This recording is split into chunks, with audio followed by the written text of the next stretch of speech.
Prima edizione di Antenna 3 Nord-Est, buongiorno, ben ritrovati con l'informazione, siamo in diretta, saremo insieme fino alle 13:30, partiamo oggi con questa nostra edizione dei telegiornali con Padova e l'omicidio di Giulia Cecchettini. Ieri è stata una giornata lunga, importante, 12 ore di autopsia, 9 ore di interrogatorio per il suo assassino Filippo Turetta. Allora andiamo subito proprio a Padova, Prato della Valle, vedo già collegata la nostra Valentina Visentin per fare il punto sulla giornata di ieri, poi vedo anche Valentina alle tue spalle dei maxi schermi che immagino servano proprio per i funerali di Giulia. Valentina, buongiorno.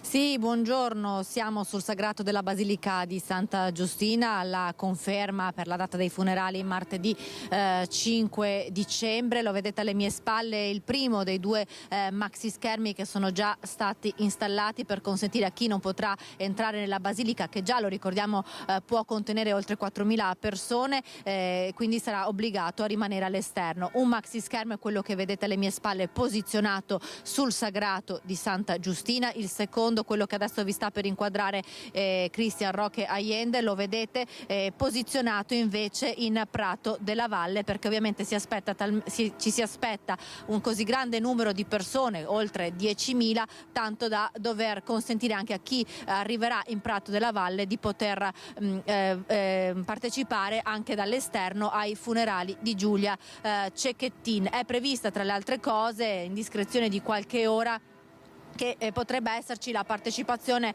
del Presidente della Repubblica Sergio Mattarella, e per questo si sta lavorando in queste ore. Ci sono in corso ancora dei sopralluoghi per la questione sicurezza, proprio per garantire al meglio ovviamente la sicurezza per le autorità che saranno presenti, ma anche per le persone che arriveranno qui a Padova martedì. Ma come ben dicevi, Anna, ieri è stata una giornata importante per il caso di Giulia Cecchettin, non solo per l'autopsia di cui poi racconteremo nel servizio, ma anche perché c'è stato nel carcere di Montorio il secondo interrogatorio del suo assassino Filippo Turetta. Dopo quello di martedì scorso, quando il giovane aveva deciso di avvalersi della facoltà di non rispondere, rilasciando solo una dichiarazione spontanea, ieri invece ci sono state 9 lunghissime ore tra pause e pianti del ragazzo, che era alla presenza dei suoi due avvocati difensori e del magistrato. Questa volta Filippo Turetta ha deciso di raccontare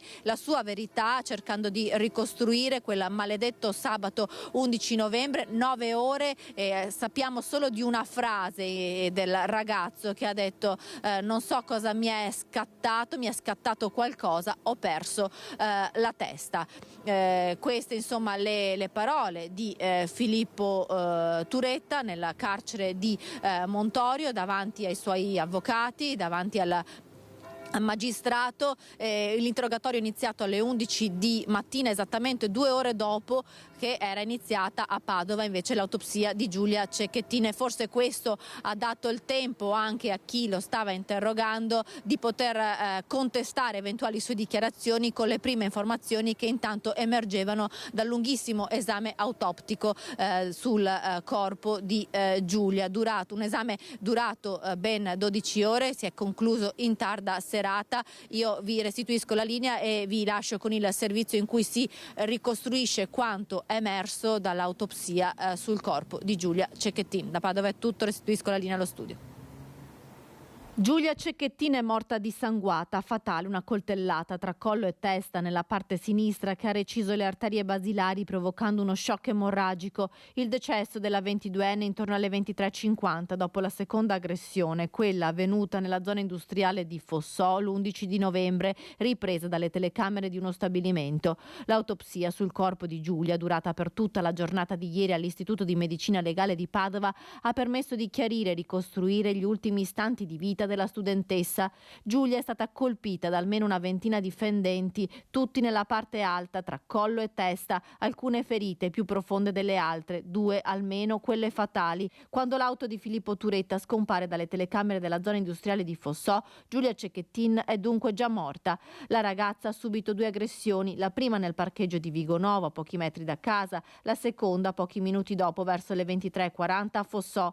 Filippo Turetta poi, con il corpo senza vita dell'ex fidanzata, viaggerà per alcune ore fino a Piancavallo, poi depositerà il cadavere di Giulia in un punto impervio di un canalone vicino al lago di Barcis. 12 ore di autopsia e un TAC stanno dando dunque le prime risposte sulla tragica fine della studentessa barbaramente uccisa da Filippo Turetta. Oltre al medico legale Guido Vil, incaricato dalla procura, i periti di parte. L'esame ha definito il periodo della morte della ragazza come circostanziato alla seconda fase dell'aggressione. Resta da capire se le ferite siano state provocate da uno o più coltelli. Una lama da 21 cm è stata ritrovata nel parcheggio della prima aggressione, un altro coltello di 12 cm è stato ritrovato nella Fiat Grande Punto guidata da Turetta. Tante ancora le risposte da dare, ci saranno esami tossicologici per capire se la ragazza sia stata assordita. Intanto, dopo l'autopsia, si pensa al funerale. La salma di Giulia presto sarà restituita alla famiglia. La data delle esequie è martedì 5 dicembre nella Basilica di Santa Giustina a Padova, la mattina, dove sembra essere prevista la presenza del Presidente della Repubblica Sergio Mattarella, in forse la Premier Meloni, poi nel pomeriggio a Saonara una preghiera privata. E dopo il caso di Giulia, massima attenzione alla segnalazione di violenza. La circolare arriva dall'Arma dei Carabinieri ed è stata recepita anche dalle stazioni di tutto il Veneto. La vediamo. Massima attenzione alle segnalazioni di violenza e maltrattamenti. Dopo l'assassinio di Giulia Cecchettin, il Comando Generale dei Carabinieri ha emesso e inviato a tutti i comandi e alle stazioni d'Italia una circolare con indicazioni operative per contrastare la violenza di genere e assicurare interventi tempestivi. Questo è doveroso non solo per Giulia, ma per tutte le donne, ma tutte le categorie deboli, e quindi tutto quello che si può fare di meglio e di più per essere vicino alla gente, soprattutto a questo tipo di categorie di persone che hanno più bisogno degli altri, come dimostrano i fatti, lo si deve fare. Non ci si può fermare dicendo facciamo il massimo, si può fare sempre di più, lo dicevo prima, anche per altre motivazioni, quindi lo merita Giulia, lo meritano tutte le donne di questo mondo. La sera in cui Giulia Cecchettin è stata prima aggredita e poi uccisa da Filippo Turetta, alla caserma dei Carabinieri di Vigonovo era arrivata la telefonata di un vicino di casa dei Cecchettin che aveva udito le urla di una ragazza, risultata essere poi proprio Giulia, ma a questa segnalazione non era seguito l'arrivo di alcuna pattuglia. Quella sera c'erano altri interventi in corso e il testimone non aveva saputo fornire la targa dell'auto che si era dileguata dopo aver caricato la ragazza. La nuova circolare, datata 29 novembre, chiede dunque di rafforzare l'attenzione sulla violenza di genere. Guardi, la legislazione peraltro italiana ha già fatto moltissimo, a prescindere dall'Arma dei Carabinieri. Io voglio ricordare il Codice Rosso, insomma, rispetto a quando io mi sono arruolato in questa straordinaria amministrazione sono stati fatti passi da gigante nel tentativo di servire sempre meglio e sempre di più la collettività e in particolare le categorie protette, diciamo quelle più deboli, e quindi tutto quello che si può fare. Quindi il nostro Comando Generale ha approfittato anche di questa situazione e di quello che è successo per valutare che si possa fare ancora di più senza sottovalutare nulla. Dal governo l'attenzione anche verso i reati spia. E con massima attenzione anche per quanto riguarda i cosiddetti reati spia, i comportamenti che possono comportare anche ovviamente un allarme, quindi la necessità di dover intervenire. Diamo strumenti alle nostre forze dell'ordine e alla magistratura. Abbiamo aperto anche presso il Ministero della Giustizia dei tavoli tecnici per analizzare ovviamente i fenomeni. A Martellago, ora, dove si cerca ormai da una settimana Luca Livieri, noi siamo riusciti ad intercettare la mamma di Luca. Sono davvero giorni di angoscia per la famiglia, a maggior ragione dopo gli episodi di cronaca di cui vi stiamo raccontando ormai da diverse settimane. Allora a Martellago per noi c'è il nostro Filippo Fois. Sono trascorsi 6 giorni da quando Luca Livieri non ha fatto rientro nella sua casa, qui a Martellago. La moglie, Elisa Marangoni, ha lanciato subito l'allarme. Lei ha detto tra l'altro che niente faceva presagire che suo marito scomparisse. Niente. Io sono uscita lunedì mattina per portare la bambina a scuola alle 8. Ci siamo salutati come tutte le mattine e basta. Non le aveva mai parlato di problemi o comunque abbiamo saputo che a sua figlia aveva detto non ce la faccio più, questa frase che può voler dire tutto e niente, poi in realtà... No, l'ho scoperta anch'io perché me l'ha detta mia figlia lunedì. Lunedì cosa è successo allora? Niente, io ho portato mia figlia a scuola come tutti i giorni, sono andata al lavoro, poi come di consueto a metà mattinata lo chiamavo quando sapevo che era a casa, ma mi dava sempre il cellulare spento. Dal che ho detto, vabbè, il cellulare vecchio non va. Ho allertato mia mamma, gli ho detto, fa un piacere, vai a vedere se Luca è a casa, controlla. No, mi ha detto, ci sono le chiavi sul cancello, ma Luca non c'è. Come lui ogni tanto, sempre, lasciava le chiavi sul cancello, andava a farsi il giretto con i cani e poi tornava. Gli ho detto, controlla se ci sono i cani. Ci sono tutti. Bah, ho detto, vabbè, sarà andata a farsi la sua solita passeggiata perché lui ama tanto camminare. Sapevo che doveva cominciare alle 2 lavoro e lui di solito l'1:10 parte da casa. A mezzogiorno e mezzo, visto che ancora non mi rispondeva, mia mamma continuava a dirmi che non tornava, che non c'era traccia, la macchina era a casa, lo zaino del lavoro era a casa. Da lì ho cominciato a allarmarmi, ho cominciato a chiamare ospedali, ho cominciato a chiamare tutti per caso fosse successo qualcosa. Sono andata sul suo posto di lavoro per chiedere se magari era entrato senza badge perché ha trovato un passaggio, non lo so, ma lì non si era presentato. Ho fatto un paio di giri qua per vedere le zone che frequentava, ma niente. Da lì sono andata dai carabinieri a fare denuncia. Da allora ci sono stati degli avvistamenti che vengono ritenuti attendibili. Ma uno lunedì mattina e quello di martedì sera a Chirignago. Da lì il vuoto.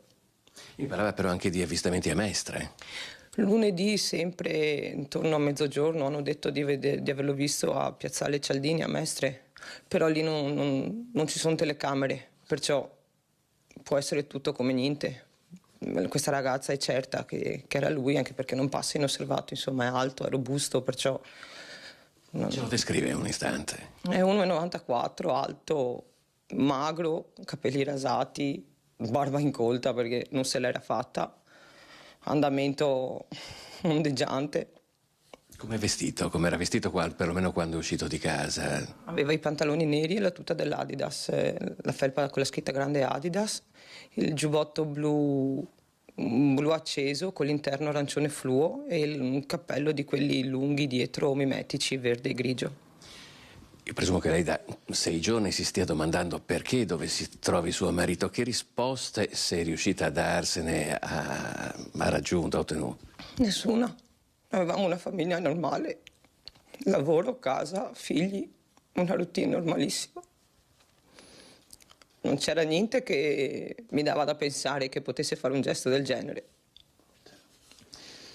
C'è stato anche un prelievo di una cifra abbastanza importante, non tanto da allontanarsi troppo, perché credo si tratti di 7.000 euro. Sì, l'ho scoperto martedì mattina. Andando in banca ho controllato, erano tutti piccoli prelievi da settembre adesso. Io, colpa mia, non ho controllato perché lasciavo il bancomat a casa, ma sì, ha prelevato tutto.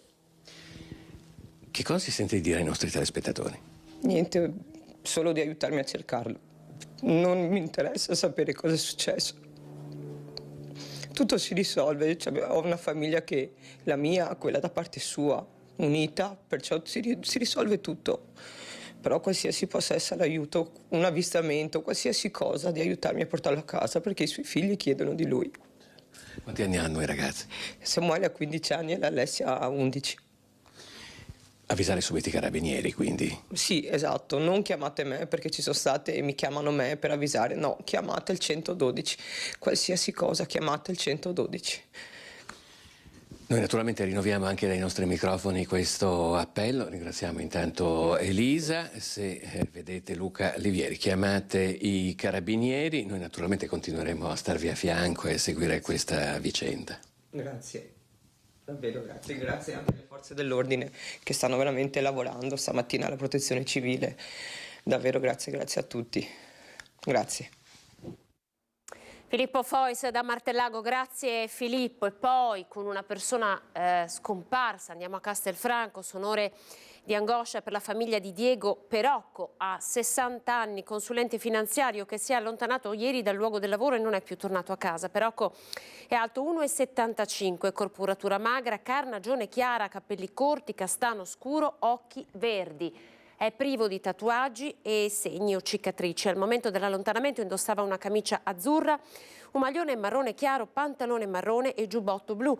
Chiunque avvisti l'interessato possa riferire informazioni utili ai fini delle ricerche è pregato di contattare il 112. Dunque, vedete, cerchiamo anche noi di come dire, aiutare le forze dell'ordine e farci portavoce della disperazione, dell'angoscia di queste famiglie che non hanno più a casa i loro cari. Ora andiamo a Treviso per parlare di emergenza casa. Dopo lo sfratto da un appartamento popolare di mamma e 4 figli, lo scontro politico tra ATER e amministrazione comunale. La casa è un diritto di tutti, dice il vescovo di Treviso, Monsignor Michele Tommasi. Ve lo facciamo ascoltare.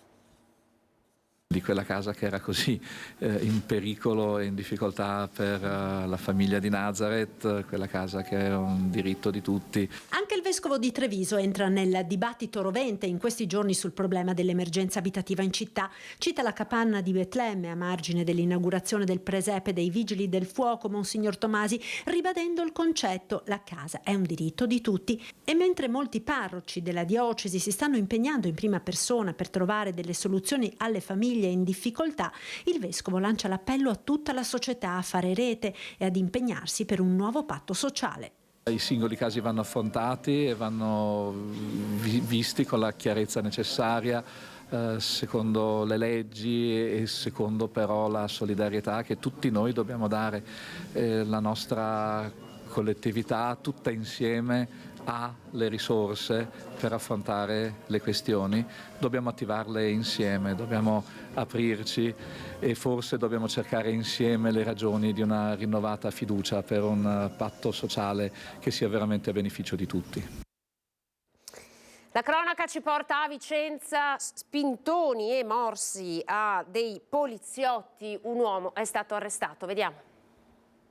Infastidiva i clienti all'interno di un negozio di ortofrutta e aveva rubato la cassetta delle donazioni della Caritas alla proprietaria dell'attività. Per questo, allertati dalla proprietaria stessa, sono intervenuti gli agenti della questura in corso Fogazzaro. All'arrivo dei poliziotti, lo straniero, pur restituendo la cassetta delle donazioni, ha rifiutato di fornire le generalità e di esibire i documenti. L'uomo, al momento di essere accompagnato in questura per l'identificazione, ha iniziato ad aggredire con calci, pugni e morsi alle mani i 2 agenti, che hanno dovuto poi far ricorso alle cure mediche in ospedale. Si tratta di un 24enne della Guinea richiedente protezione internazionale e con precedenti. È stato arrestato per violenza e resistenza pubblico ufficiale. E poi sempre a Vicenza, con una storia di maltrattamenti in famiglia, ha picchiato la moglie, l'ha minacciata con un coltello da cucina e sono arrivati i carabinieri. Vediamo. Ubriaco l'aveva percossa a seguito di una discussione e minacciata con un grosso coltello da cucina davanti agli occhi dei figli minori.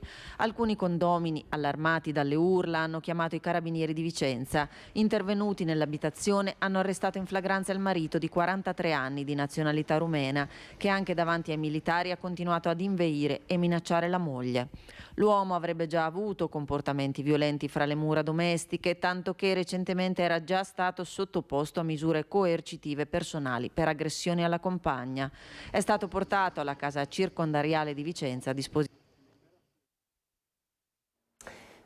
C'è stato un problema di audio evidentemente, ma andiamo avanti con la cronaca. Il mortale di ieri a Tezze sul Brenta, un operaio ha perso la vita in sella al suo scooter, è morto dopo essersi scontrato contro un'auto mentre stava andando al lavoro. La ricostruzione dell'incidente.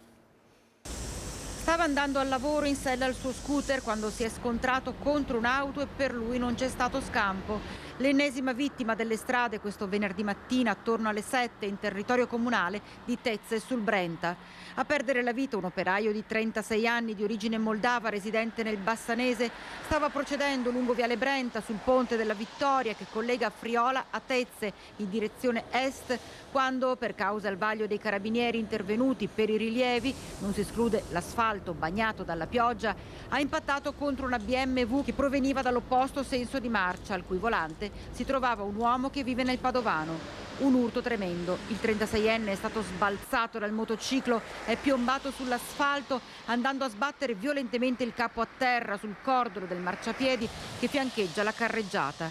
Inutile ogni tentativo da parte dei sanitari del SUEM 118 di rianimarlo. Non c'è stato nulla da fare. Il viadotto è stato chiuso al traffico per diverse ore per permettere le operazioni di sgombero e messa in sicurezza.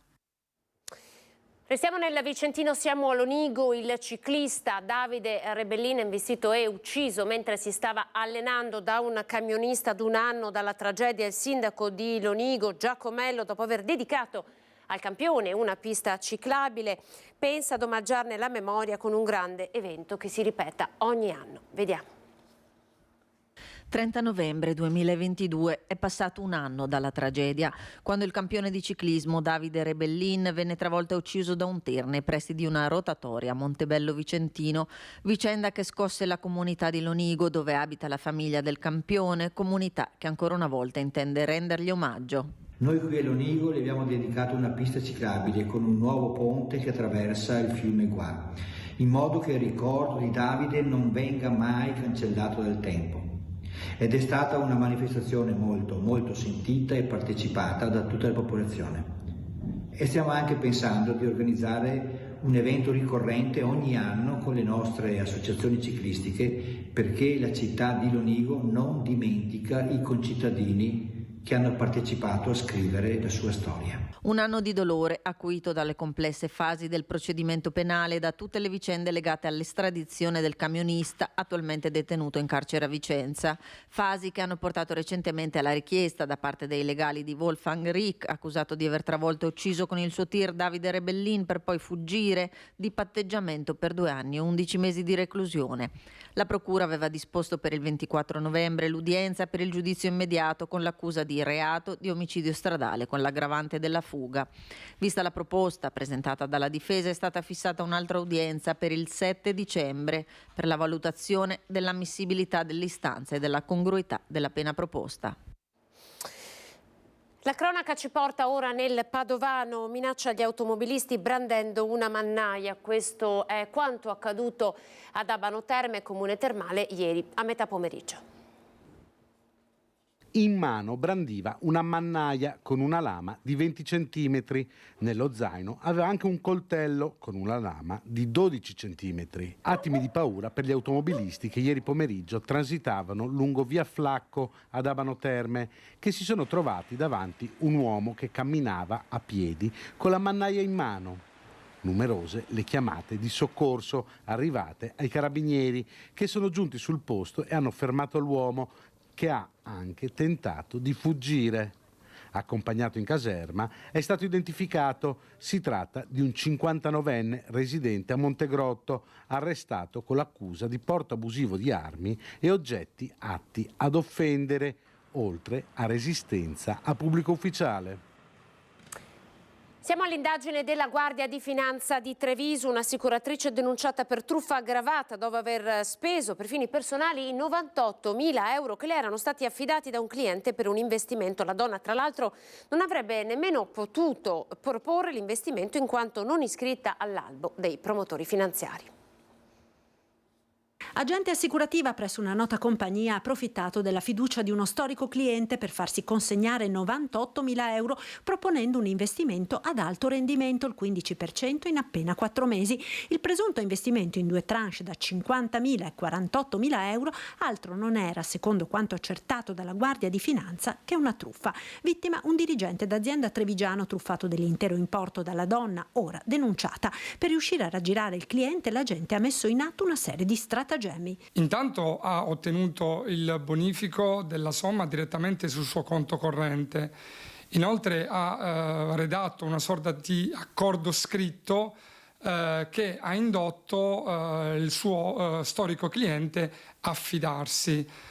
Dopodiché ha addotto una serie di giustificazioni, arrivando a produrre anche una copia di un ordine di bonifico che è stato poi successivamente revocato. Grazie agli accertamenti bancari eseguiti dalle Fiamme Gialle è stato scoperto che i 98.000 euro ricevuti dall'indagata sui suoi conti correnti erano stati spesi in pochissimi giorni per finalità private. 20.000 euro prelevati in contanti si sono volatilizzati in acquisti vari in meno di una settimana. Il resto se n'è andato in bonifici vari per finalità personali dell'agente assicurativa, che tra l'altro non avrebbe nemmeno potuto promuovere l'investimento non essendo iscritta all'albo dei consulenti finanziari.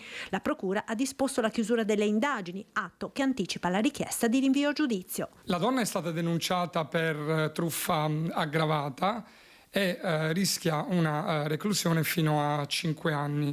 All'esito delle nostre indagini, il giudice delle indagini preliminari del Tribunale di Treviso ha disposto il sequestro preventivo del profitto del reato.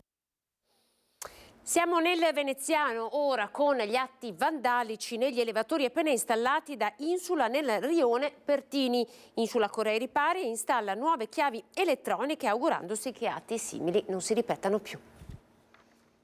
Nel giro di 24-48 ore purtroppo i 2 primi ascensori sono già risultati fuori servizio perché ci sono stati dei danni. 2 elevatori costati 60.000 euro e installati nei condomini di via Gavagnin nel rione Pertini sono stati messi fuori uso a poche ore dalla consegna. Nel primo caso ignoti hanno rotto la serratura esterna che serve per avviarlo, rovinando tutti i contatti. Chi aveva le chiavi o chi non aveva le chiavi ha forzato l'utilizzo e ovviamente ha rotto tutto il meccanismo.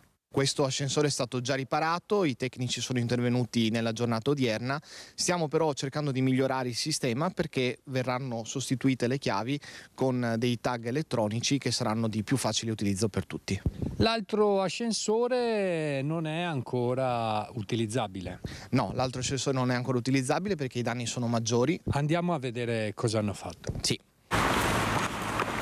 Qui invece ci sono state divelte, alcune inferiate dell'ascensore perché degli inquilini sono rimasti bloccati dentro. Erano rimasti bloccati, hanno chiamato i soccorsi e poi? Erano rimasti bloccati, hanno chiamato i soccorsi, però non li hanno aspettati, i soccorsi sono usciti da soli rompendo l'ascensore. Grazie al bonus 110% in questo complesso di via Gavagnin sono stati ristrutturati 38 alloggi di 2 blocchi, la cui costruzione era stata ultimata nel 1984. Risparmio energetico ed ascensori per i residenti del secondo piano.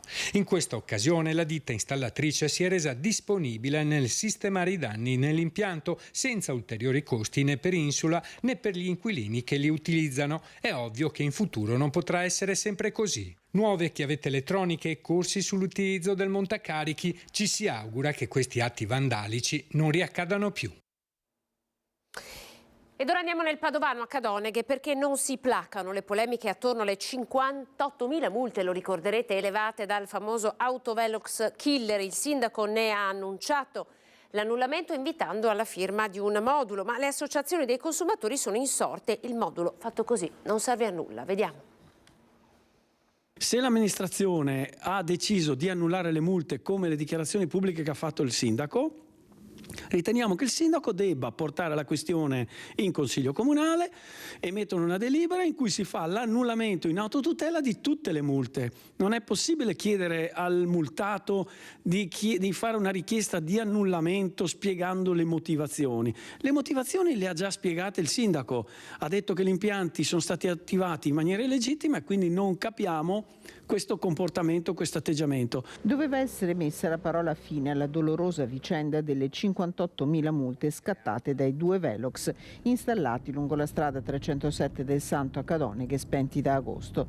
Martedì scorso il sindaco Marco Schiesaro, letta la perizia pro veritate stesa dall'avvocato Antonio Greco, aveva assicurato l'annullamento in autotutela da parte del Comune di tutti i provvedimenti a causa di gravi vizi nell'installazione di 2 apparecchi, parlando addirittura di un abuso di potere e invitando i cittadini a compilare il modulo che da mercoledì si può scaricare nel sito del Comune.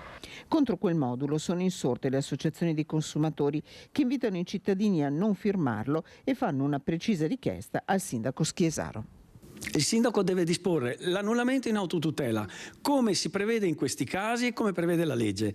La legge prevede che lui può determinare l'annullamento con un atto dispositivo interno, ovvero lo può fare la prefettura. La prefettura può ordinare l'annullamento anche lei, qualora rilevi che le multe sono illegittime. A questo punto, siccome nessuno ha preso un provvedimento, noi attendiamo che il sindaco prenda questa decisione. Se non lo farà, andremo avanti e vedremo le conseguenze come saranno. Allora ci fermiamo, pochi secondi di pubblicità, poi parleremo del match tra giovani, nuove leve e mondo del lavoro, un match non sempre semplice da farsi, da realizzarsi, e ce lo raccontano proprio gli artigiani. A tra poco.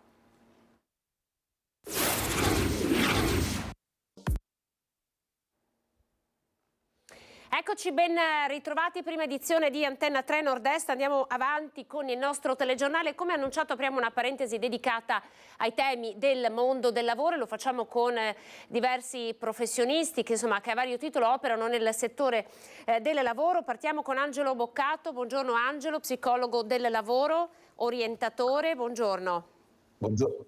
Insieme ad Angelo, buongiorno a lei e ai telespettatori. Buongiorno, insieme ad Angelo si collegherà anche il presidente di Confartigianato Imprese Padova, Gianluca Dallaglio, avremo Michela Santaterra, consulente HR, e poi avremo invece Gian Antonio Papa, che è del comparto estetica e benessere di Confartigianato Imprese Marca Trevigiana. Quindi vedete, faremo un po' un viaggio tra Padova e Treviso per capire le nuove professionalità e come tecnologia e sostenibilità hanno rivoluzionato anche le competenze che servono nel mondo del lavoro. Angelo, in questo momento raccontiamo come giornalisti a più riprese dei professionisti artigiani che cercano competenze, cercano persone che sappiano fare e ai noi pare che ve ne siano poche, soprattutto autisti, installatori di impianti, ecco, professionalità e competenze ben precise. Perché secondo lei sta accadendo questo?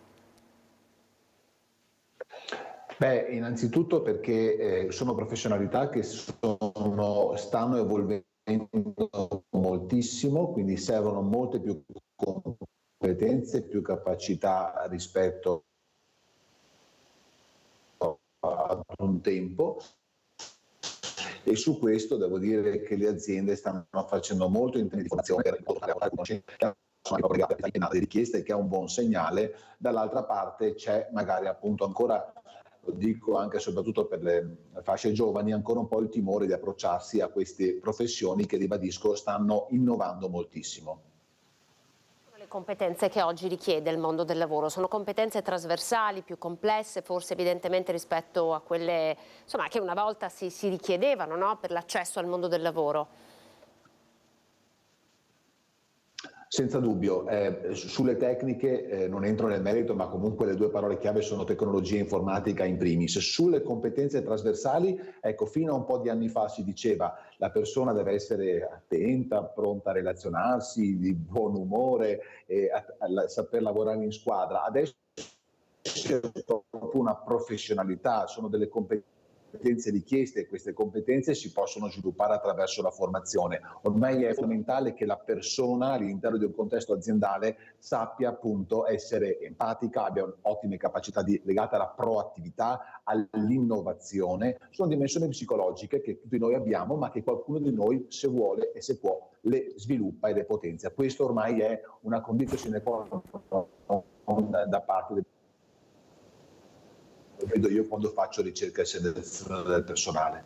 Ecco, vedo già che si sono collegati gli altri ospiti, Santa Terra e poi anche Gianluca Dallaglio. Partirei proprio con Dallaglio, presidente di Confartigianato Imprese Padova. Voi attraverso il vostro ufficio studi in qualche modo con i dati state affrontando questo problema e incrociando i dati della domanda e dell'offerta avete confermato come l'impresa artigiana sia un'impresa dinamica, nascono nuove imprese in provincia di Padova, ma insomma si cercano professionisti, competenze altamente professionalizzanti e non si trovano. Quali sono i settori che più hanno fame di lavoratori? Beh, naturalmente sono i settori dove c'è bisogno di come dire, maggior competenza sia tecnica che tecnologica. Infatti da questo punto di vista stiamo lavorando moltissimo con gli istituti tecnici, con le scuole in genere, per poter come dire, spiegare ai nostri ragazzi, ma soprattutto alle famiglie dei nostri ragazzi, qual è l'importanza e qual è come dire, l'opportunità di lavorare per piccole aziende. In primis mi permetto di dire che c'è la possibilità di imparare un mestiere. Questa è una cosa che secondo me viene data un pochino per secondaria, ma chi possiede un mestiere, un'arte personale, non avrà mai bisogno nella sua vita di, come dire, di dipendere da altri, potrà, se vuole, anche aprirsi un'attività in proprio, ed è quello che noi chiediamo anche a tutti i giovani, di avere questa ambizione, non solo di lavorare, di avere i loro orari, di avere le loro cose, ma di avere l'idea di fare un qualcosa di loro, qualcosa che resti nella loro anche famiglia, qualcosa che resti e che gli permetta di avere una famiglia propria, perché sapete che sono tutte cose che sono un pochino collegate in questo periodo. E le categorie che mi chiedeva, io posso dire le officine meccaniche, posso dire gli installatori, posso dire le autoriparazioni, posso dire però anche mobili, settore moda. Il settore moda sta avendo dei cambi tecnologici clamorosi, e i settori che ancora non conosciamo, che noi individuiamo su quello che è il riciclo e il riuso, per esempio, dei materiali che attualmente vengono magari buttati, che invece sono ancora ricchi di opportunità, che la comunità europea ci chiederà e ci imporrà di recuperare, e qui serviranno competenze che attualmente forse non sappiamo ancora individuare. Infatti stiamo vedendo nelle immagini, Presidente, gli artigiani della comunità estetica e benessere, li avremo poi con noi, ma abbiamo preparato anche delle immagini legate appunto alle categorie che lei sta nominando. Lavoro artigiano che è cambiato in questo periodo, quanto pesa la concorrenza? No, pesa la concorrenza, non è la concorrenza sinceramente che ci preoccupa, quello che ci preoccupa è che non c'è una stabilità, a volte per motivi che non dipendono, insomma, naturalmente non sono governabili, come quello che è successo nell'ultimo periodo fra pandemie e anche guerre, insomma siamo su piani un po' impegnativi, però non si possono cambiare regole repentinamente come quelle che possono essere le ultime sugli incentivi che abbiamo avuto del 110%, dei bonus fiscali, del 4.0, del credito d'imposta che non si riesce più a incassare, perché queste veramente provocano difficoltà enormi.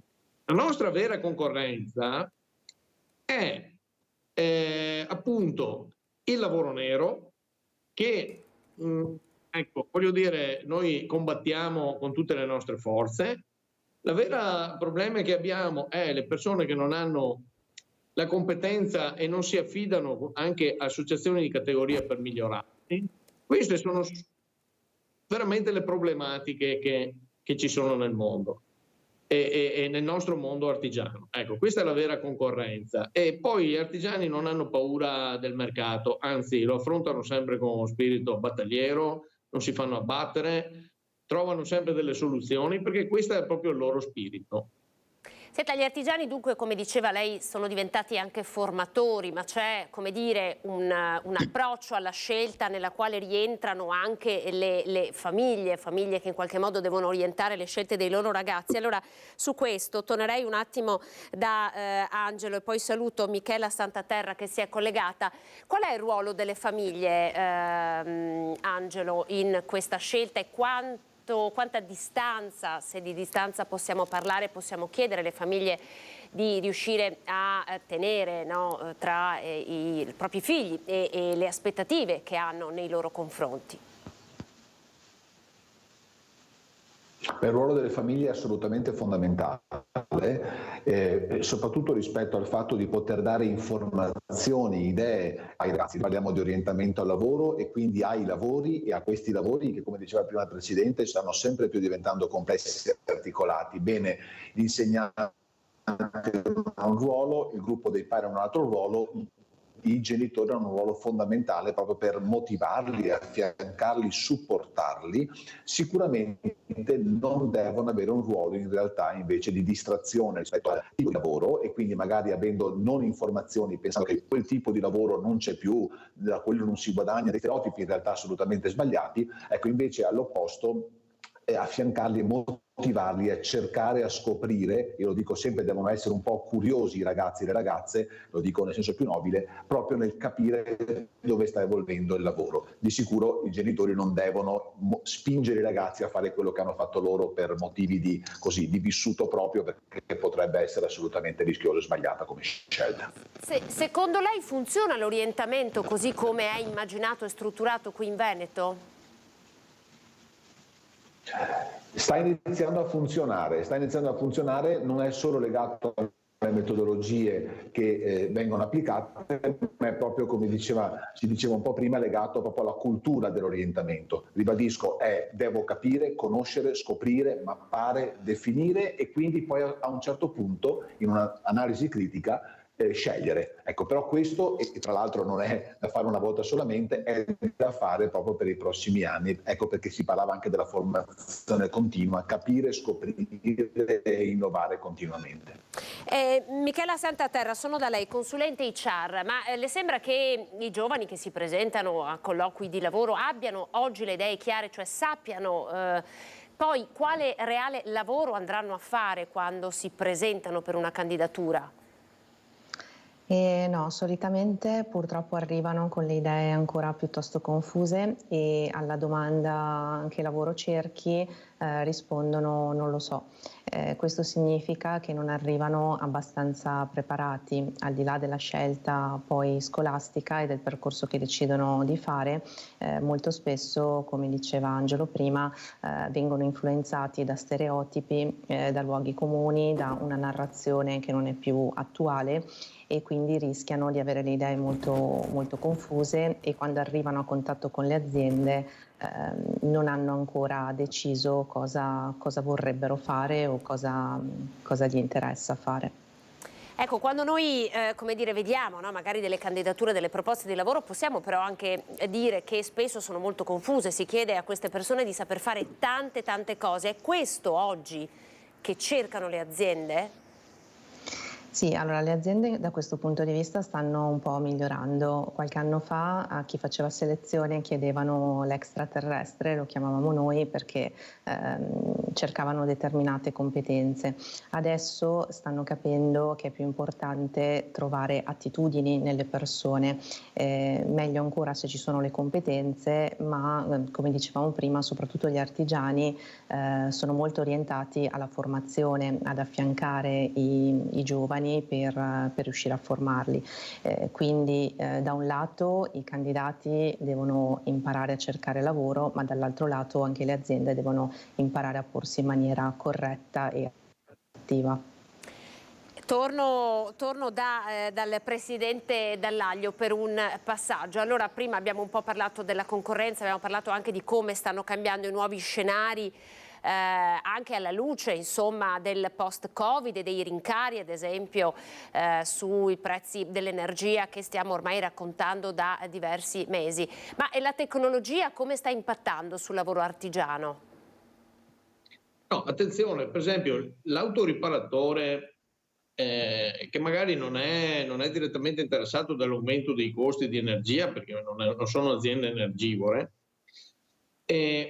può offrire al suo dipendente, al giovane che va nell'azienda, all'apprendista, ormai si lavora da banco, si lavora con la diagnostica, si lavora con strumenti che non sono più quelli classici di un tempo. dove magari serviva altre, come posso dire, servivano altre competenze, dove, ecco, noi abbiamo ancora in mente il meccanico tutto sporco di grasso dalla testa ai piedi con la tuta nera. Adesso stiamo parlando di persone che hanno il camice bianco, che hanno degli strumenti tecnologici digitali per garantire la perfetta riparazione, per garantire il perfetto funzionamento del mezzo meccanico. Nelle officine meccaniche e lavorazioni meccaniche, forse ancora di più, si sta arrivando veramente a livelli dove si progetta e si programma da remoto e si vede il pezzo finito alla fine del ciclo senza che quasi nessuno sia intervenuto fisicamente sul prodotto.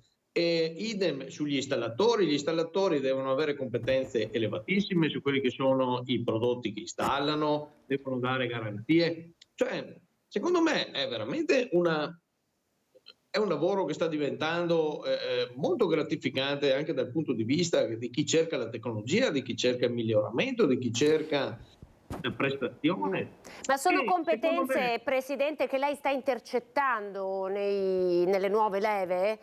Cioè sono formati per queste competenze? Che noi naturalmente sappiamo che non sono presenti attualmente in un giovane che esce da un istituto, da un istituto professionale, istituto tecnico, e neanche da ITS probabilmente, bisogna anche interrogarsi su questo, però li vogliamo formare noi, li vogliamo mandare ai nostri centri di formazione. Noi abbiamo un centro di formazione come associazione di categoria, ma li hanno anche gli altri, per farli crescere in questo senso.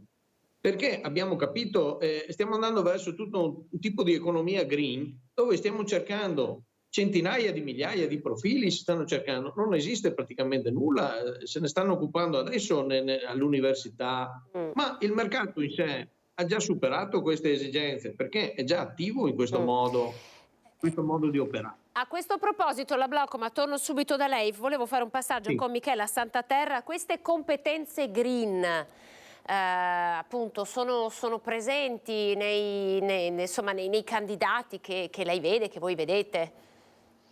Non ancora, purtroppo, come diceva il Presidente, la scuola sta iniziando adesso, la scuola, le università, gli istituti, a rincorrere un po' le necessità del mondo del lavoro.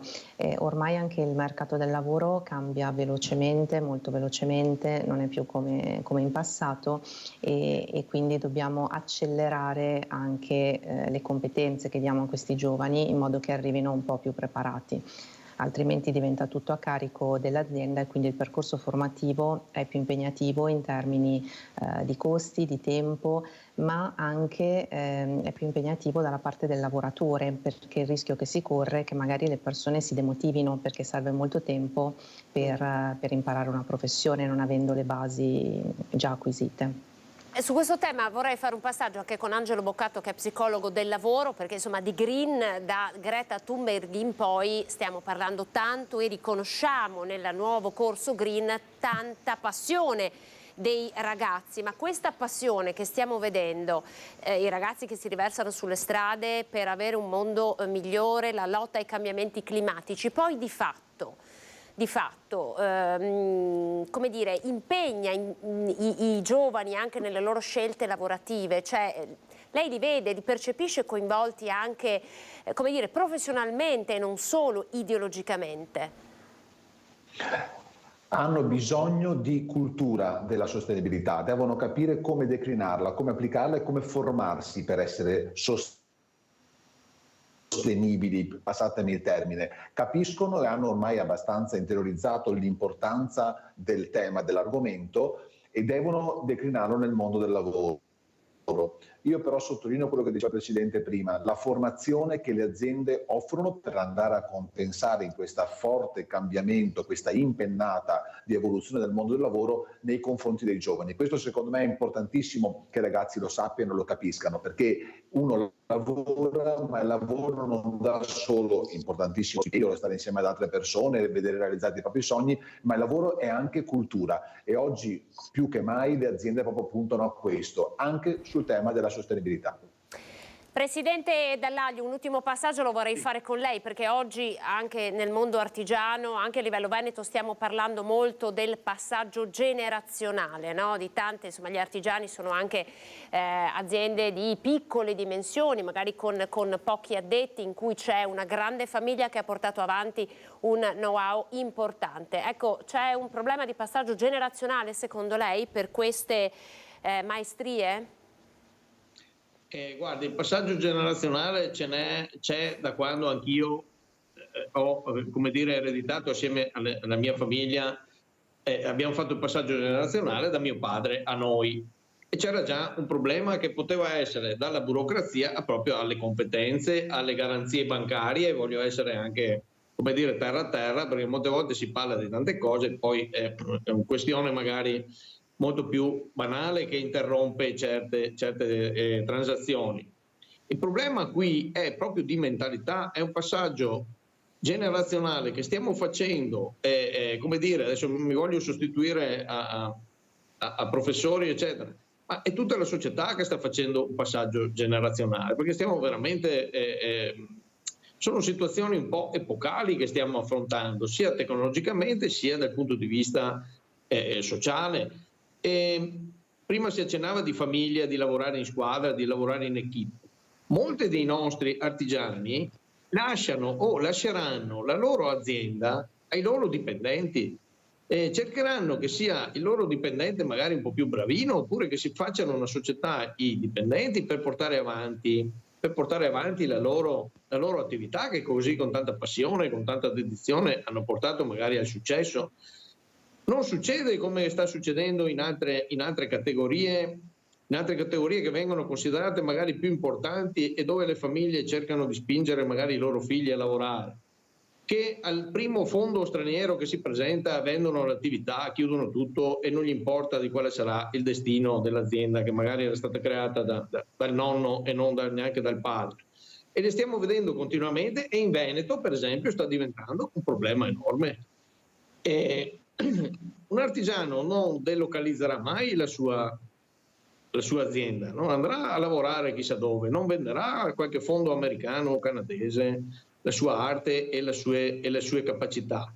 Cercherà di trovare le soluzioni a tutti i costi. Ecco, il passaggio deve avvenire secondo me e secondo noi in questo modo, cioè non si deve perdere la possibilità di una tecnologia, una capacità che sia intrapresa e che si è ormai capita, ma dobbiamo anche renderci conto appunto che adesso c'è un'istituzione che è stata dell'assessore Marcato della Regione Veneto soprattutto, che si chiama il maestro artigiano, cioè non è stato una cosa così estemporanea, cioè noi abbiamo dei nostri associati che hanno questo titolo, io spero che faranno i maestri a tutti gli effetti, saranno maestri a tutti gli effetti. Questa è la cosa importante anche da collegare con la scuola, con i professionali e con tutti gli istituti che ci sono. Capire come si fanno le cose, dove stiamo andando e perché siamo arrivati a questo punto. Senta Presidente, in ultima battuta, interessante il ragionamento su, come dire, gli artigiani che lasciano, magari qualora fosse arrivata la pensione, lasciano i dipendenti. Secondo lei questo fenomeno si può quantificare in un caso su 3? Se proviamo a semplificare?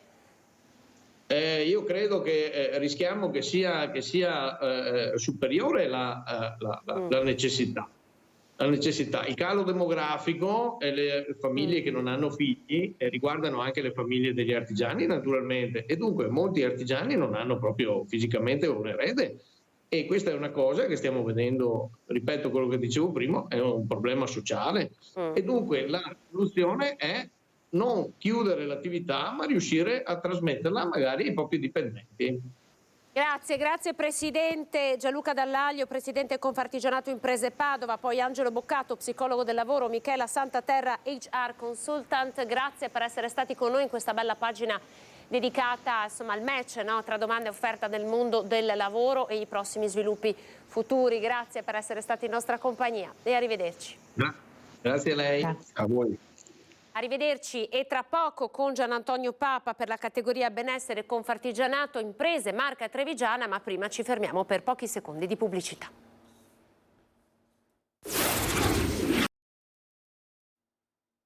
Eccoci, ben ritrovati TG di prima edizione del Veneto, grazie per essere ancora in nostra compagnia. Come già anticipato siamo in compagnia del Presidente delle categorie del benessere di Confartigianato Imprese Marca Trevigiana, quindi estetisti e acconciatori. Gian Antonio Papa, buongiorno Gian Antonio, grazie. Buongiorno. Allora, so che è una giornata di grande lavoro per voi il sabato, per cui insomma la terremo una decina di minuti, ma vorrei partire da una notizia che è arrivata alle mie orecchie poco fa, ovvero che per la vostra categoria sarebbero in programma anche dei corsi di formazione in un'ottica di riuscire ad intercettare un eventuale atto di violenza sulle donne. Ci avevano raccontato che ci si stava muovendo proprio perché gli estetisti e gli acconciatori mettono le mani sui corpi delle donne e forse riescono ad avere, come dire, un punto di vista privilegiato in più per poter intercettare situazioni di difficoltà.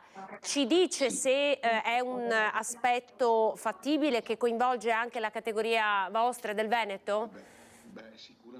Sicuramente noi, essendo a contatto direttamente con la cliente, riusciamo a captare cosa sta succedendo dentro di lei, perché siamo dei piccoli psicologi noi. Io dico sempre che ascoltando le persone, ascoltando le donne soprattutto, si riesce a intercettare molto. Diciamo che più delle volte il parrucchiere riesce a capire, se conosce bene la cliente, tante situazioni. E sicuramente trovo giusto che ci sia, se c'è questa voglia di fare questi corsi, è qualcosa di eccezionale, giusto per dare uno spunto in più a noi ed essere più preparati, addirittura io penso questo. Quindi potrebbe essere una nuova frontiera anche dei corsi di formazione che voi già peraltro fate ampiamente. Sì. No, anzi, penso che sarà quello che sarà il futuro, quindi è giusto preparare anche a questo. Mi trovo perfettamente d'accordo. Allora, senta, la formazione che vi riguarda è legata alle nuove tendenze del futuro, la vostra categoria che si trova ad avere a che fare, come dire, con questa concorrenza selvaggia, ad esempio, dei punti asiatici che vengono aperti e, insomma, come ben sappiamo, loro aprono il sabato, la domenica, a orari, insomma, non hanno orari. Ecco, è una concorrenza reale per voi, come vi attrezzate in caso per combatterla? Beh, allora, il discorso è un po' particolare perché diciamo, il parrucchiere che oggi si inserisce in un mercato come quello odierno deve essere formato in maniera specifica. Specifica vuol dire che ormai si lavora a una qualità molto alta. Chi deve aprire un salone deve avere una qualità eccezionale in tutto e deve offrire dei servizi anche innovativi. Il che vuol dire avere dei dipendenti, quindi avere dipendenti vuol dire anche avere degli orari da rispettare, della formazione da fare in continuazione e logicamente non è che questo si possa dare una gran qualità quando il dipendente lo fai lavorare e ti costa molto di più la domenica o in altri giorni orari strani. Insomma, bisogna creare un orario, come si sta vedendo in altre situazioni, vedi Luxottica, di trovare un orario giusto per lavorare bene e far lavorare bene anche il dipendente. Questo un po', e noi ci stiamo attrezzando. Ci sta attrezzando il parrucchiere che sta continuamente aggiornandosi a dei corsi sempre più specifici. C'è poco da fare, andiamo verso una specificità enorme. Come valuta dunque la scelta di Luxottica?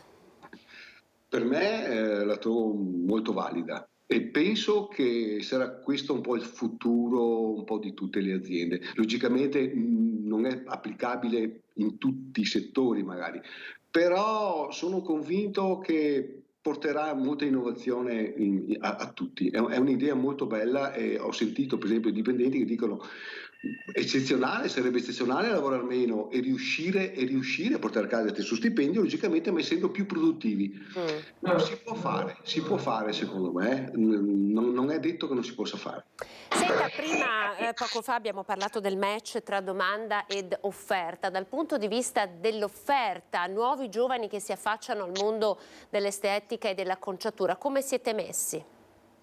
Beh, allora, diciamo che ultimamente si fa fatica a trovare gente che viene a lavorare, perché i nostri orari sono molto duri, il nostro è un lavoro molto duro, e anche, come l'ho detto prima, bisogna essere molto aggiornati, quindi per essere aggiornati molto impegnati nelle giornate anche di domenica, di lunedì purtroppo, perché i corsi vengono fatti in quei giorni. Però diciamo che ultimamente si è visto qualche spiraglio, però tutte, diciamo, quello che ho sentito io, i colleghi negli ultimi mesi mi dicono: guarda Gian Antonio, io ho gente che mi chiede anche, però tutti mi chiedono di non lavorare più il sabato, per esempio, mi chiedono di lavorare mezza giornata il sabato e le altre giornate lavorare un po' meno, quindi con tempo molto più libero. Per questo dico che anche nel nostro settore ci sarà un qualcosa che succederà, ecco, questo è un po' il discorso. Quindi lei dice dovreste rimodulare, come dire, per rendere più attrattivo questo lavoro, bisognerà rimodulare, non dico modello Luxottica perché insomma il sabato voi lavorate molto bene, ma dovrete rimodulare, come dire, anche i contratti di lavoro? Ma penso che bisognerà rivedere qualcosa, secondo me, perché forse i giovani non hanno tutti i torti, magari lavorare, quando un ragazzo ha intenzione di intraprendere questo lavoro e capisce che deve dare una gran qualità e quindi per dare una gran qualità deve aggiornarsi continuamente, essere sempre, diciamo, sul pezzo. Trovo anche giusto che abbia i suoi tempi liberi, insomma, ecco, questo è un po' il discorso che se uno lavora anche la domenica e il lunedì per essere aggiornato, è giusto che durante la settimana abbia qualche ora di più, insomma, ecco, lo trovo giusto. Senta, l'ultima domanda che le faccio è questa: noi ci eravamo incontrati nel post-Covid, quando insomma la pandemia ha davvero stravolto, no, il vostro lavoro, ecco, come lo ha cambiato adesso a distanza di anni?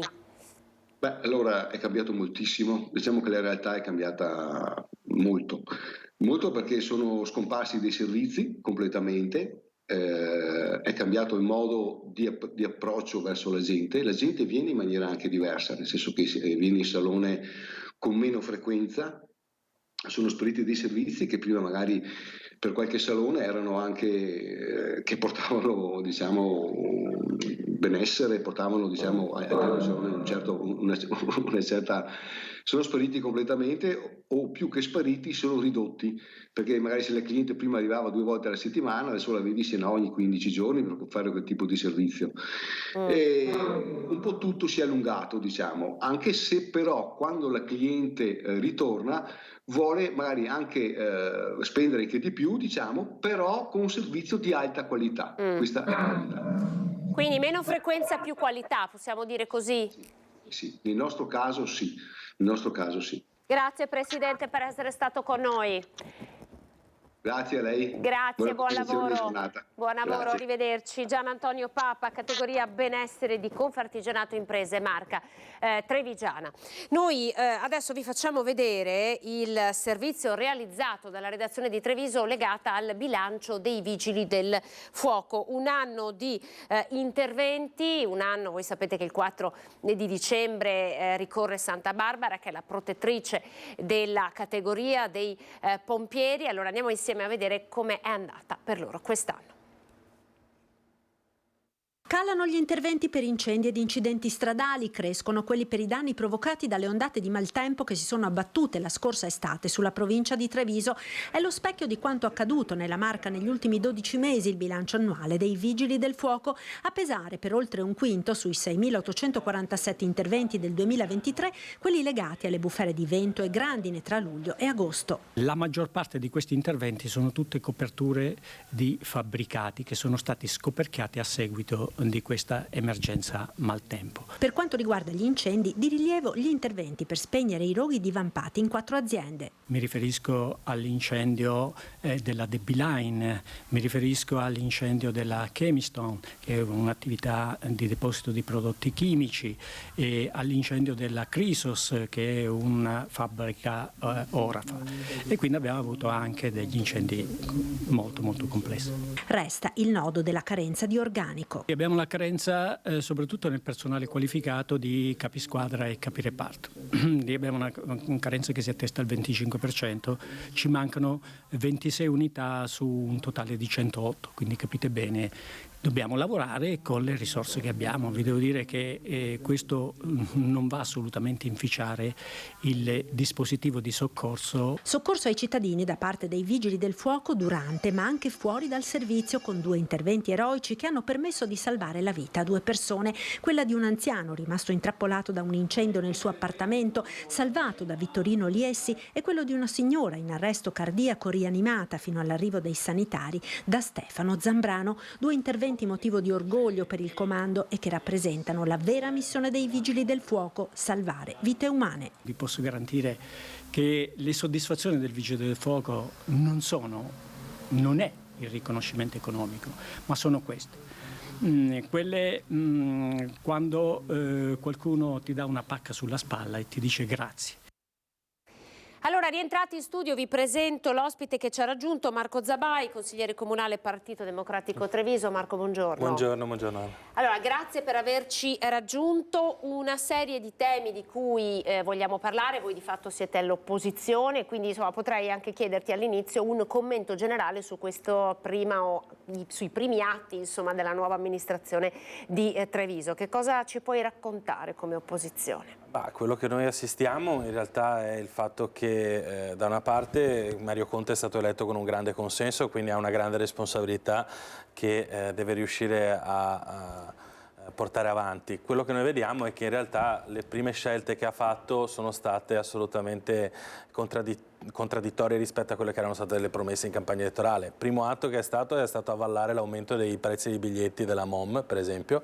Poi abbiamo proseguito con l'annuncio di tutta una serie di interventi riduttivi rispetto a quelli che erano stati prospettati. Parliamo di ritardi nei lavori che dovevano riguardare l'ex Quor con la trasformazione delle autostazioni, e ancora di più con l'aumento la modifica dell'addizionale IRPEF del Comune di Treviso, che ha cancellato la progressività a favore di un'aliquota unica con un aumento delle tasse, quindi per le fasce medio-basse della città di Treviso. Ancora abbiamo avuto un annuncio di un bilancio lacrime e sangue, figlio di anni in cui non si è messo via abbastanza. Ricordo che quando abbiamo lasciato noi alla guida la città appunto nel 2018 avevamo lasciato oltre 12 milioni di euro di avanzo. Adesso questo avanzo è stato azzerato, per cui noi ci troveremo in questi anni ad avere una fatica proprio nel realizzare delle opere fondamentali per la città che erano state promesse dal sindaco, e a questo si aggiunge il fatto che diciamo che i rapporti che ha avuto con il Consiglio Comunale sono stati un po', possiamo dire, tesi, perché c'è sempre questa fatica da parte del sindaco a distinguere le critiche alla sua attività politica, amministrativa, con quelle che lui chiama critica alla città. Noi non critichiamo la città di Treviso, noi siamo trevigiani, orgogliosi di essere trevigiani, vogliamo che Treviso venga governata al meglio, per cui diciamo siamo lì e per fare questo, per stimolare un cambiamento, fare delle proposte e anche stare attenti. Allora, a proposito di proposte, l'opinione pubblica e anche noi insomma giornalisti siamo stati tutti molto colpiti dal caso di Giulia Cecchettin. Si è mosso un mare così di iniziative, non solo, ma anche quello che è accaduto a Giulia ha innescato un dibattito enorme, no? Mai come prima un dibattito sul tema della violenza sulle donne era stato portato all'attenzione della popolazione. Il Comune di Treviso ha, per bocca dell'assessore Sernagiotto, ha già deciso che troverà i fondi per portare l'educazione all'affettività nelle scuole. Ove non dovessero arrivare i fondi da parte del governo ci penserà il Comune di Treviso. Ecco, le sembra un buon passaggio, una buona iniziativa? E il Partito Democratico che cosa farebbe? Io so che lei insomma, è stato in prima linea anche, no? Nelle varie marce che ci sono state. Sì. Qual è una soluzione giusta, il ruolo che potrebbe avere un'amministrazione comunale secondo lei in questa partita? Allora, questa è una battaglia che è culturale e questa è forse una delle battaglie più importanti che abbiamo, perché ricordo che la coppia che ha parte di questa tragedia ha 22 anni, quindi non stiamo più parlando di una cosa, si può dire, la vecchia mentalità, qua parliamo proprio di un problema culturale, quindi tutti siamo chiamati a fare qualcosa a prescindere dal ruolo che ricopriamo in termini di amministrazione. Chiaro è che chi ha la responsabilità di dare il via sono chi è al governo. Quindi rispetto a questo vanno benissimo tutte le iniziative che puntano su questo, ma noi abbiamo garantito sempre il supporto anche in Parlamento alle azioni che il governo ha voluto prendere per questo tema. Riteniamo che non debbano essere delle cose, come dire, opzionali, come purtroppo è stato messo, cioè l'educazione all'affettività rischia di essere relegata a qualcosa da fare se c'è tempo. Noi riteniamo che invece sia prioritario avere un'educazione affettivo-sessuale per tutte le giovani generazioni, che permetta di superare l'idea che l'affetto passi per la proprietà, che possesso significa amore. Ecco, questa cosa è qualcosa che noi dobbiamo abbandonare, soprattutto dobbiamo abbandonare una cultura patriarcale che vede la donna come una proprietà a disposizione dell'uomo, che nel momento in cui ne viene privato può disporne comunque nella versione in cui più gli aggrada. Ecco, questa è una cosa terrificante di cui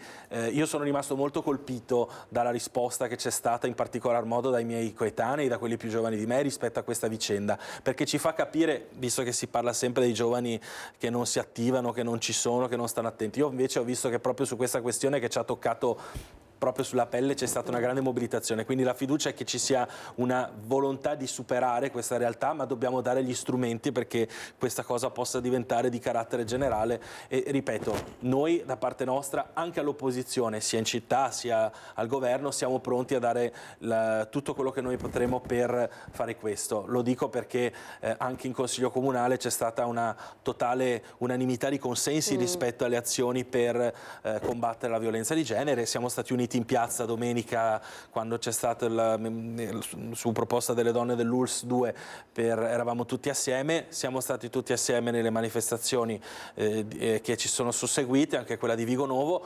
Ecco, diciamo che speriamo che questa battaglia non si può vincere, insomma, di parte. Però volevo far vedere, lo ripropongo a lei, sicuramente l'ha già vista, ma anche ai nostri telespettatori questa fotografia, un Senato semivuoto nella giornata della discussione sulla legge contro la violenza sulle donne. Questa foto l'ha postata sui suoi social la Camusso. Ecco, perché però poi accade questo? Cioè a livello locale siamo tutti uniti, ma poi insomma la politica, quella che prende le decisioni grandi, no? Le decisioni che coinvolgono un paese intero, non si presenta.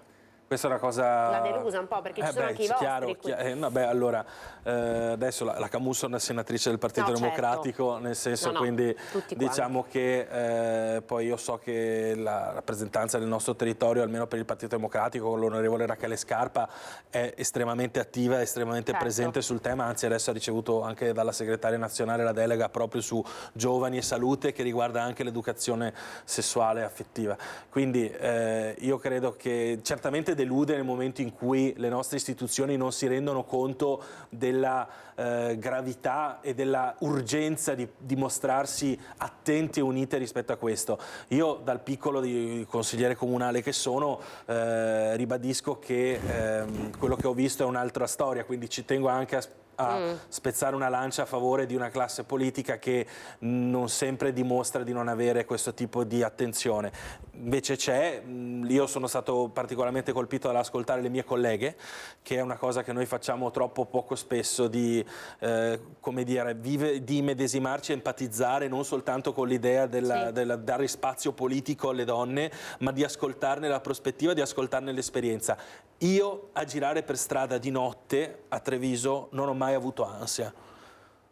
Tutte le mie amiche, tutte le mie colleghe l'hanno avuta. Per me già soltanto questo è una prospettiva che noi uomini, noi consiglieri maschi per esempio, dobbiamo assumere come qualcosa che noi non abbiamo vissuto e che dobbiamo semplicemente ascoltare e fare nostra. Questa è una cosa che veramente, questo forse è un processo che è ancora più importante e che richiede la presenza, richiede di ascoltare, richiede di essere attenti, e per cui ripeto, penso che abbiano sbagliato chi non ha voluto partecipare a quel dibattito. La voglio sollecitare su altri due temi. Uno è quello legato allo smog, un articolo della Tribuna di Treviso, poi vediamo di intercettarlo, parla di 1000 morti all'anno nella Marca a causa dello smog, dell'inquinamento.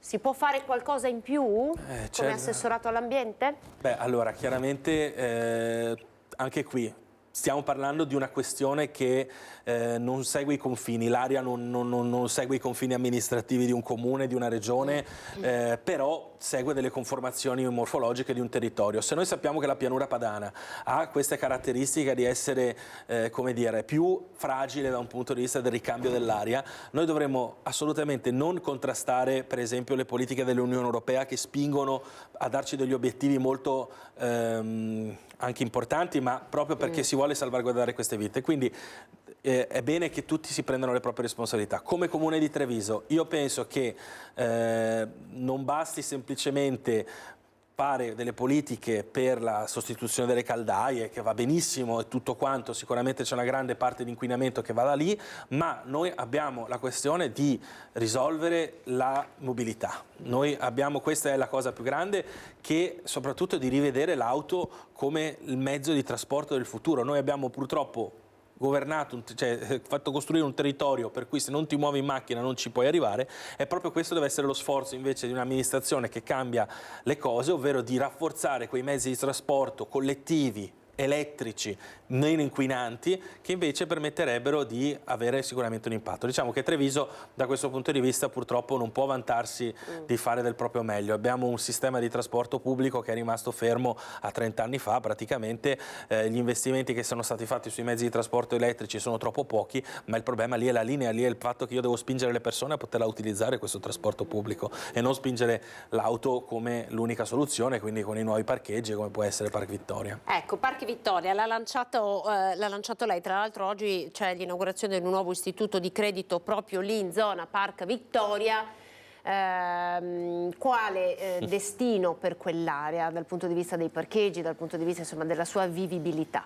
Beh, allora, intanto Treviso penso sia una delle pochissime città che sta come linea di indirizzo sul trasporto, sulla mobilità, sta scegliendo di creare un nuovo parcheggio interrato in centro storico di 430 posti, scavando 3 piani seminterrati in una zona appunto a 100 metri da un fiume, dal fiume Sile, non da un fiume, con tutti i rischi per la falda che ci sono, con tutti i rischi di ritrovamenti archeologici, con lo smontaggio del monumento. Insomma, è una scelta che è già miope di per sé in termini, parlo per esempio Padova o anche Venezia o altri stanno puntando sul tram, sul Verona, sul filobus, insomma c'è mobilità elettrica come dicevo prima. Noi decidiamo di fare un bel parcheggione di 430 posti auto seminterrato. Attenzione, tra l'altro, un parcheggio che noi stiamo dando in gestione per 40-50 anni a una società privata e su cui noi non batteremo palla.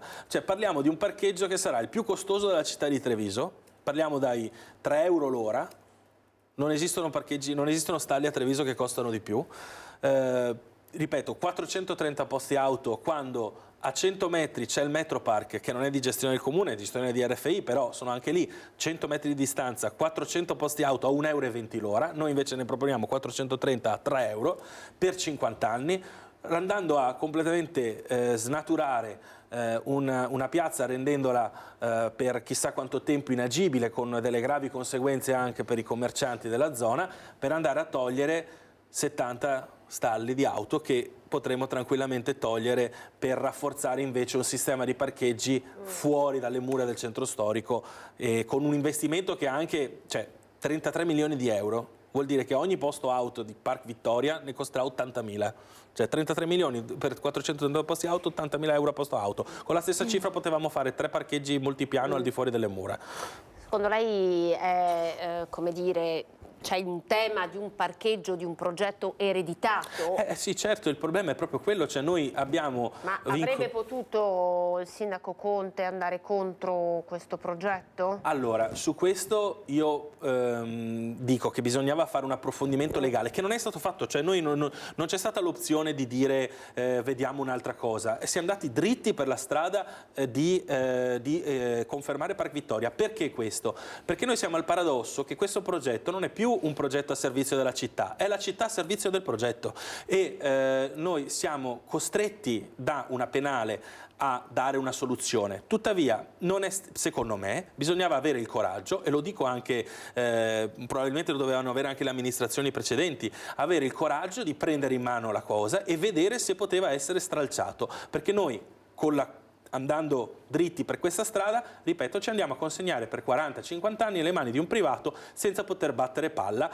sulla gestione del parcheggio. Bisognava vedere se era il caso, dopo 20 anni, perché parliamo di un progetto nato 20 anni fa, portato avanti dalla Giunta Gentilini, Gobbo, con gli stessi assessori, con le stesse persone che sono adesso in Consiglio Comunale e nella Giunta, e che purtroppo il centro-sinistra aveva cercato di trovare un'altra soluzione, si è ricominciato tutto da capo e ci ritroviamo di nuovo al punto di partenza. L'opposizione non potrà fare nulla. L'opposizione cercherà in tutti i modi di far emergere come sia anche discutibile a livello proprio di oneri pubblici questo tipo di concessione così grande, perché non si è vista da nessuna parte da anni una concessione per un parcheggio interrato di 40-50 anni, al massimo si parla di 25-30, se guardate i dibattiti pubblici, la Prandina a Padova, non stiamo parlando di soluzioni completamente diverse, pur se simili, ma che non hanno questo tipo di prospettiva, che non legano il pubblico in una maniera così vincolante per così tanto tempo. Se parcheggio si deve fare, come possiamo dire, sì, c'è un problema di parcheggi a Treviso, uno non deve essere fatto in centro storico,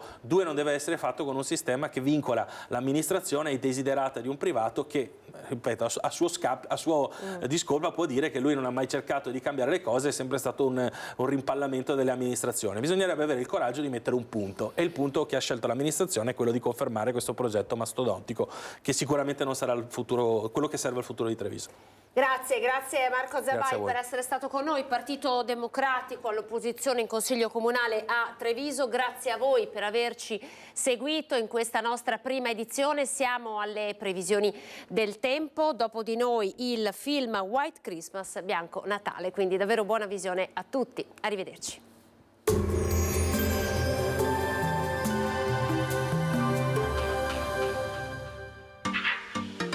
Tremonti, attrezzature e materiale per saldatura professionale a Montebelluna. Bentrovati al meteo. Perturbazione ancora in transito. Da domenica migliora il tempo, ma si farà sentire il freddo. Vediamo intanto il dettaglio di sabato 2 dicembre. Sul Veneto avremo una spiccata instabilità con nubi irregolari associate a precipitazioni discontinue, anche a carattere di rovescio. In serata tendenza ad esaurimento dei fenomeni un po' ovunque, limite della neve intorno ai 1000 metri.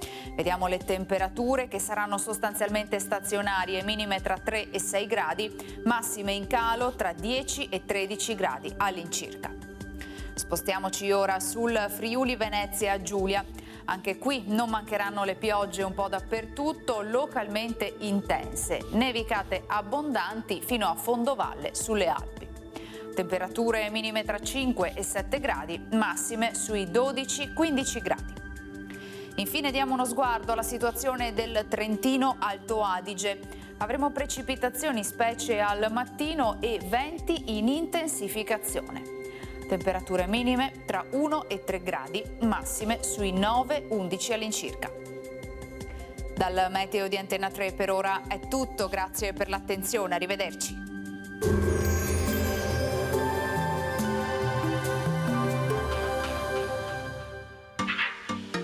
Tremonti, attrezzature e materiale per saldatura professionale a Montebelluna.